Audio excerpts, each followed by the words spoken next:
مرد کے اہنکار کو للکارنا، اپنی اچھا سے جیون بتانے کا ادھیار مانگنا پاپ نہیں رہے گا جب سیتا ابھاگن نہیں رہے گی، دھتکاری نہیں جائے گی، بس تبھی اس کتھا کا انت ہوگا۔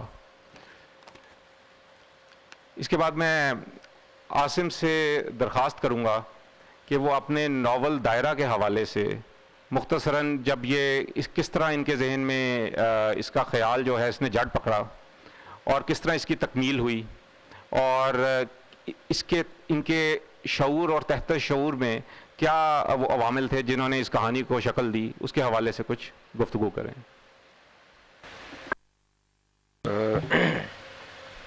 شکریہ۔ یہ دائرہ کی بات آپ کر رہے ہیں یا نعت امام کی؟ میرے ذہن میں ایک ایسا کردار تھا جو لوئر مڈل کلاس اس کا لوکیل ہے اور اندون شہر کی ایک خاتون ہے جو زندگی کو ایک خوابوں کے پرے سے دیکھ رہی ہے۔ اس سے میں نے یہ میرے ذہن میں ایک کردار تھا اس کا، تو کچھ ایسی صورت بنی کہ ایک ایسا گھر جس میں خواتین ہیں، 4-5 خواتین ہیں اور ایک گلی محلہ ہے سیٹ پورا اس کا، تو اب ان کا آپس کا ایک تعلق ہے جس میں میں نے ساری کہانی بنائی ہے۔ اس کی تفصیلات میں جانے سے بہتر ہے کہ میں لوگوں سے کہوں کہ وہ اس کا مطالعہ کریں، کیونکہ اچھا عاصم، دائرہ میں اور اس کے بعد ناتما میں بھی دیکھیں تو آپ کے جو نسوانی کردار ہیں وہ بہت مضبوط نظر آتے ہیں مرد کرداروں کی نسبت، اور اس میں بھی آپ کی جو بلکہ مجھے ایک مرتبہ عاصم سے میری بات ہو رہی تھی تو انہوں نے بڑی دلچسپ بات کہی، انہوں نے کہا کہ مہاتما بدھ کی کہانی لوگوں نے لکھی لیکن کبھی کسی نے اس کو مہاتما بدھ کی بیوی جس کو وہ چھوڑ گئے تھے اس کی نظر سے نہیں لکھی کہ اس پہ کیا گزری۔ تو یہ خواتین کے حوالے سے جو ان کے نسوانی کرداروں پہ آپ کا زور ہے اور خصوصاً خواتین کی آزادی اظہار کی، زندگی بسر کرنے کی، اور اس میں آپ اس میں جس طرح سیتا کا بھی اس میں آپ نے حوالہ دیا ہے، یہ بہت مضبوط کردار ہیں۔ اس کی کیا وجہ بنی جنہوں نے آپ کو اتنی مضبوطی کے ساتھ نسوانی کرداروں کو لکھنے پر آمادہ کیا؟ میرا خیال ہے کہ عورت کا کردار جو ہے وہ مرد کی نسبت زیادہ مضبوط اور توانا ہے۔ سو جب آپ اس کے کردار کو پینٹ کریں گے تو وہ نیچرلی زیادہ طاقتور ہوگا۔ اور اس میں میرا ایک اور خیال بھی ہے کہ یہاں کی جو عورت ہے، خاص طور پہ مشرق کی یا ہمارے اس خطے کی عورت جو ہے وہ زیادہ مغرب کی عورت کی نسبت زیادہ کلرفل ہے، زیادہ پہلو دار اور زیادہ پیچیدہ ہے۔ اور اس پہ میرا نہیں خیال کہ ادب میں اس طرح، ہمارے اردو ادب میں خاص طور پر اس طرح بات ہوئی ہے جو اس سے انصاف کر سکے، اس کو ہم نے ابھی تک ڈسکور نہیں کیا۔ ہمارے ہاں مثال ملتی ہے جس طرح امراؤ جان ادا کی یا منٹو کے نسوانی کردار ہیں، تو ان دونوں نے بھی جو اپنے کردار، مضبوط کردار عورتوں کے لیے، تو اس کے لیے انہوں نے ایک خاص علاقہ منتخب کیا، کیونکہ شاید اس علاقے کی عورت زیادہ بے خوف اور آزاد ہوتی ہے، اور یہاں پہ ہماری جو عورت ہے اس میں چونکہ ایک عدم تحفظ بہت زیادہ ہے، تو وہ ایک جو سمٹاؤ کی کیفیت پیدا ہوتی ہے اس نے اس کے اندر ایک تہداری بہت بڑھتی ہے۔ تو میرا خیال ہے کہ اگر آپ خواتین پہ انصاف کے ساتھ لکھنا چاہیں تو وہ جو کردار پینٹ ہوگا وہ یقیناً مرد کے کردار سے زیادہ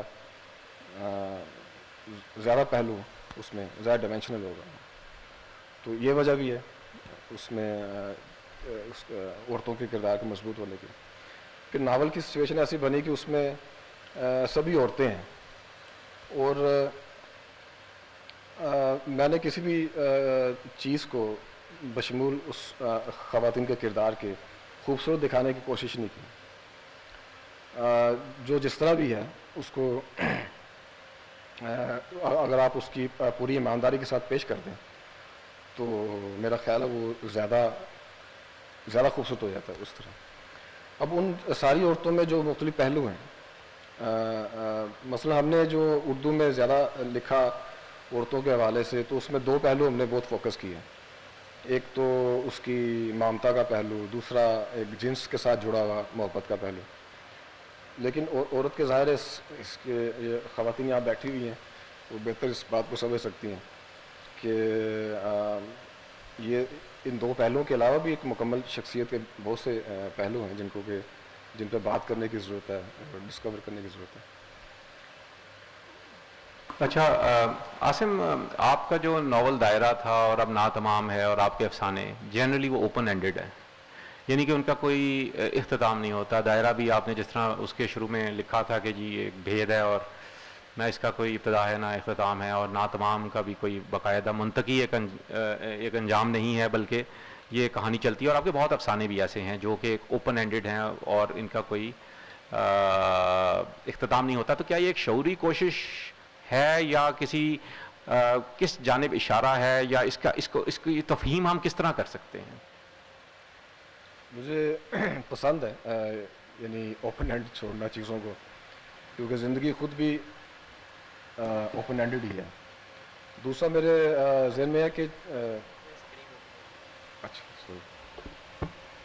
وہی میں کہہ رہا ہوں قریب ہوتی ہے. دوسرا میرے ذہن میں یہ کہ یہ پورا جو آپ کی روٹین کا جو پورا نظام ہے وہ ریپیٹیشن کی بنیاد پہ قائم ہے، یعنی اس میں ہر چیز اپنے آپ کو ریپیٹ کر رہی ہے. سو ایک دائروی عمل ہے کہ چیزیں جہاں سے شروع ہوتی ہیں، جہاں ختم ہوتی ہیں وہاں سے پھر شروع ہو جاتی ہیں.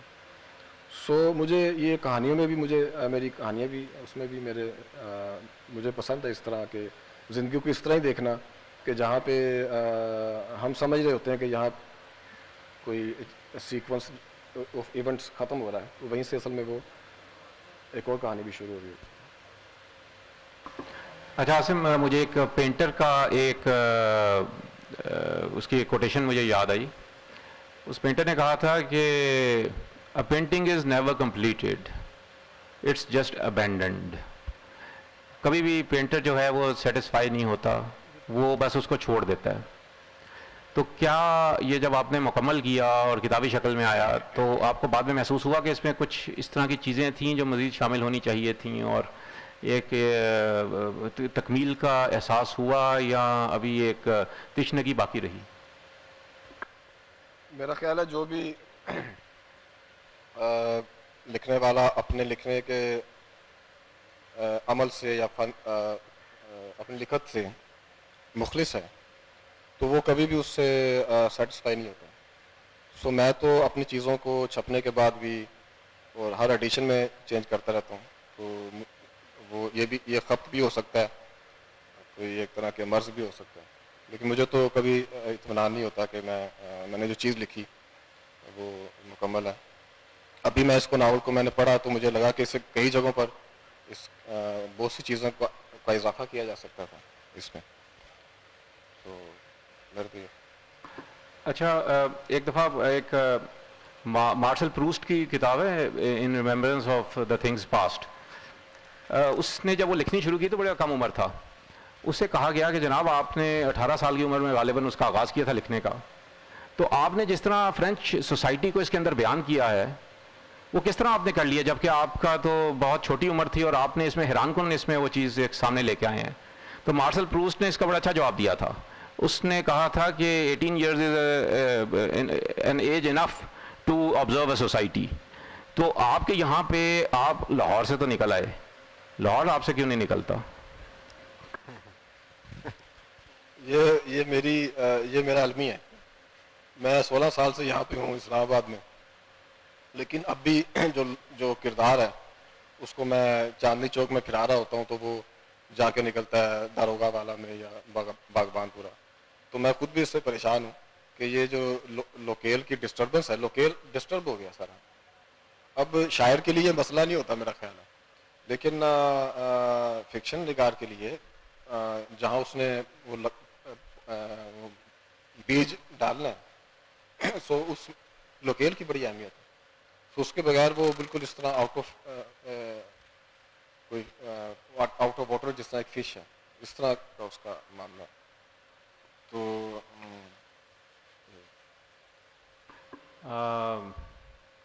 ابھی تھوڑی دیر پہلے مرزا اطہر بیگ صاحب کے ناول کی تقریب میں انہوں نے ایک اپنے باب نمبر 2 کا حوالہ دیا تھا، جس میں انہوں نے کہا تھا کہ یہ اختیاری ہے، پڑھنا چاہیں تو پڑھیں، نہ پڑھنا چاہیں تو نہ پڑھیں. یہ آپ کے ناول میں نسوانی کردار فقط اسی طرح یہ سوال بھی اختیاری ہے کہ یہ مشاہدہ ہے یا اس میں کچھ تجربے کا بھی عمل دخل ہے؟ اس سے کیا فرق پڑتا ہے؟ اصل بات تو یہ کہ آپ کو جو فائنل پروڈکٹ ہے وہ کتنی پر تاثیر ہے.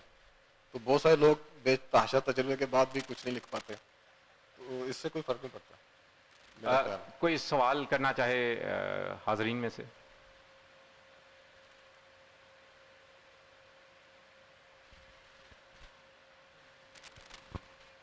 جی درویش صاحب ادھر. آپ پہلے کر لیجئے، اس کے بعد درویش صاحب ہیں اور ان کے بعد عرفان عرفی ہیں.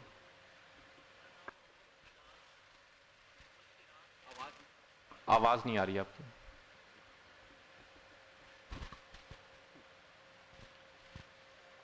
یہ لے لیں. آپ کر لیں. نہیں آسما میں بات کرتے ہیں، آپ کی آواز نہیں جاتی. میں یہ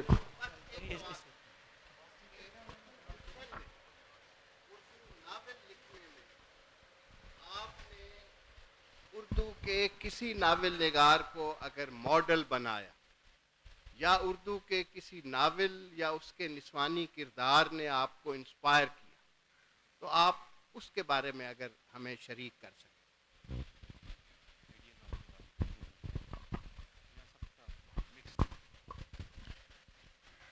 نہیں کوئی ایک نہیں. مثلا میرے استاد بیٹھے ہوئے ہیں سامنے، مرزا اطہر بیگ، تو یہ ہے تو میرے استاد، لیکن میرے بعد ان کے ناول آئے، تو میں یہ بھی نہیں کہہ سکتا کہ میں نے ان کو فالو کیا. لیکن میں نے اصل میں آغاز میں عالمی ادب زیادہ پڑھا، اور مجھے یاد ہے کہ میں جب ایک اپنی کہانی لے کے گیا سلیم الرحمان کے پاس سویرا کے آفس میں، انہوں نے کہا کہ آپ لگتا ہے کہ اردو نہیں پڑھتے، تو کیونکہ آپ کی زبان میں وہ اردو کا وہ محاورے کا وہ سوز گداز نہیں ہے. تو اس کے بعد میں نے پھر اردو لٹریچر میں نے کلاسک پڑھنا شروع کیا، اور زیادہ تر میں نے کلاسک پڑھا.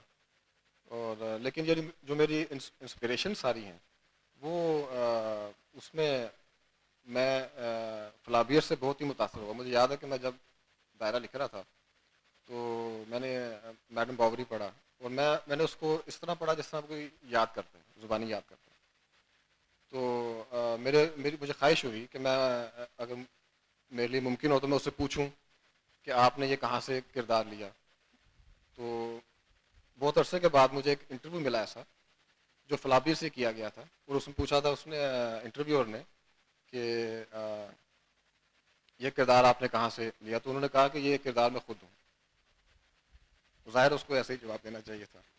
تو جو بھی آپ کردار اصل میں لکھ رہے ہوتے ہیں وہ آپ کی شخصیت کے جو بہت سارے پہلو جو جن سے آپ واقف ہوں یا نہ واقف ہوں ان کو ہی ریپرزینٹ کر دیتے ہیں، چاہے وہ میل کردار ہوں یا وہ فیمیل کردار ہوں.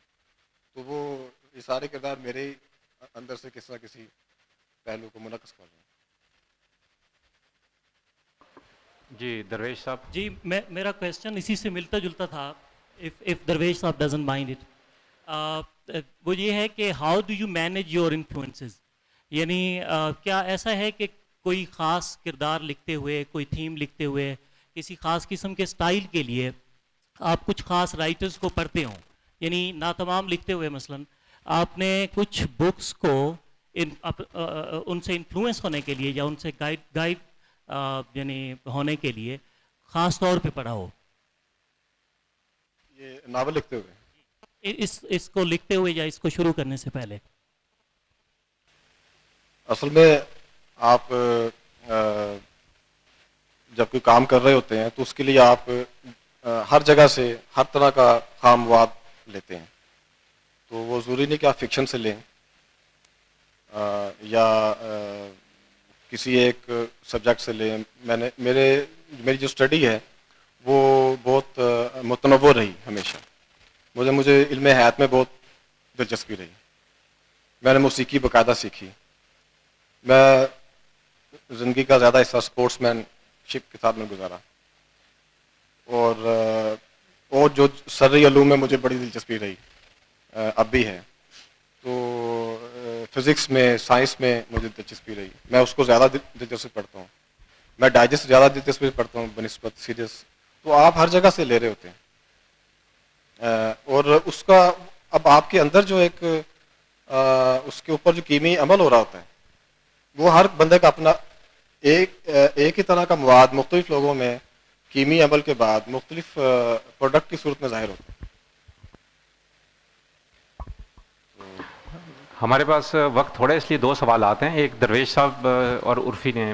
عرفی پہلے آپ سوال کر لیجئے پھر درویش صاحب سے ریکویسٹ کریں گے. ہلو. ہاں جی. میرا سوال یہ ہے کہ Asim at the same time بہت اچھے بڑے اسکلفل شارٹ سٹوری رائٹر بھی ہیں اور مجھے ان کی کچھ کہانیاں ایسی بھی یاد ہیں جن میں ایسی تھیمز ہیں جن میں بہت پوٹینشیل ہوتا ہے ناول کا.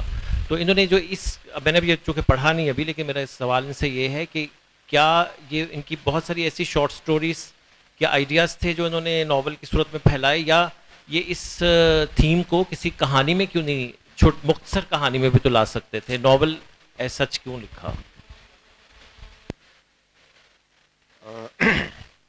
میں نے یہ جو ابھی ناول جس پہ آج پروگرام ہو رہا ہے اتفاق سے یہ بھی کہانی تھی پہلے. تو پہلے میں نے کہانی کی صورت میں لکھی اور میں اپنی کہانی جب لکھتا ہوں تو اسے میں بار بار ریوائز کرتا ہوں. تو ہر دفعہ روین کے ساتھ ساتھ اس کی ضخامت بڑھتی گئی. تو 5ویں چھٹے روین پہ مجھے لگا کہ یہ اب ناول کی طرف اس کا پھیلاؤ ہے. تو ہوتا ہے اس طرح لیکن یہ کہانی پہ ڈپینڈ نہیں کر رہا ہوتا. یہ اصل میں ہوتا ہے کہ آپ نے اس کو کس طرح دیکھا. تو بعض کہانیوں میں باقاعدہ ناول کی ایک گنجائش ہوتی ہے لیکن آپ اس پہ کوشش کے باوجود نہیں لکھ پاتے ناول. تو کسی لمحے میں آپ کو وہ کس طرح آپ اس کے اندر اتر گئے کہ آپ کو وہ اس میں ایڈجسٹ کر لیا آپ نے. جی درویش صاحب. یہ ناتمام کیونکہ میں نے پڑھ رکھا ہے تو یہ بنیادی طور پر تو زندگی ہی کی کہانی ہے. پاکستان کے ہر گلی محلے میں ایک ایسا گھر ضرور ہوتا ہے جہاں چند خواتین ہی رہتی ہیں اور انہی میں ایک سائمہ ہے جو اس کا مرکزی کردار ہے. اچھا اور وہ ایسا ہی ہے جیسے اس کردار کی زندگی کو ہونا چاہیے. یا ہمارے معاشرے میں اس نوع کے جو گھر ہوتے ہیں بروکن ہاؤسز وہاں پر خواتین کی اور خاص طور پر نوجوان لڑکیوں کی جو ڈیولپمنٹ ہوتی ہے اس میں جو رکاوٹیں اور پریشانیاں آتی ہیں. میں سوال کی طرف آتا ہوں. سوال یہ ہے کہ آپ نے زندگی کی کہانی کیوں لکھی ہے یا میں یہ کہنا چاہتا ہوں کہ زندگی کو فکشن سے کتنا دور ہونا چاہیے یا فکشن کو زندگی سے کتنا دور ہونا چاہیے. Thank you. اصل میں اس پہ تو آپ سے گفتگو بھی چلتی رہی. تو ظاہر ہے فکشن آج کا جو فکشن ہے آج کا فکشن آج کی صورتحال میں ہمارے سامنے نئے سوالات سامنے لے کے آتا ہے کہ فکشن کی وہ روایت جو آج سے پہلے موجود رہی ہمارے پاس جس میں کہ سادہ حقیقت نگاری کی بنیاد پہ لکھا جاتا تھا کیا آج اس کی گنجائش ہے؟ آج جب حقیقت کو جاننے کا حقیقت کی پرسیپشن جو آپ کی وہ بہت پیچیدہ ہوگی پہلے کی نسبت. آج پہلے آپ سمجھتے تھے کہ ایٹم ایک بنیادی ذرہ ہے اور ایٹم کی بنیاد پوری کائنات قائم ہے. تو آج تو آپ کی یہ جو بحث ہے وہ فزکس کے دائرے سے نکل کے وہ ایک فلسافیکل ڈسکورس بن گیا. آج جتنی بھی آپ کی فزیکل سائنسز ہے وہ فلسافیکل ڈسکورس میں کی طرف آ گئیں. تو آج اتنی پیچیدہ حقیقت کو آپ کس طرح سادہ پرائے میں اور اسی پھر یہ کہ آج سے 200 سال پہلے جو فکشن لکھا جا رہا تھا وہ 100 سال پہلے نہیں تھا, اور جو 100 سال پہلے لکھا جا رہا تھا وہ 50 سال پہلے نہیں تھا. تو جو 50 سال پہلے لکھا جا رہا تھا وہ آج کس طرح آپ اس کو کیا جواز دے سکتے ہیں اس کا. تو اب مجھے یاد نہیں رہا کہ آپ نے بات کیا پوچھی تھی. اچھا خواتین و حضرات, اب ہمارے پاس time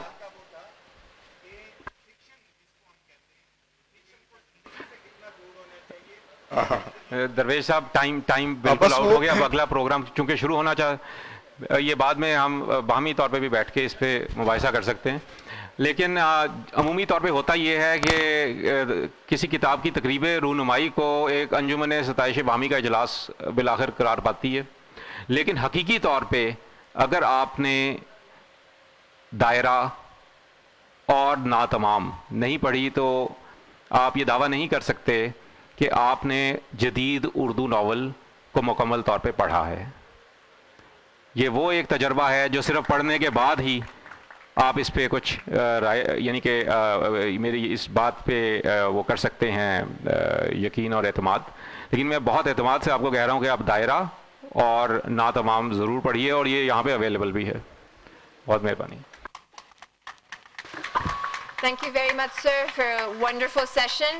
I'd like to request everyone who wants to attend the next session to please remain seated. Those of you who want to attend sessions elsewhere may kindly leave the enclosure.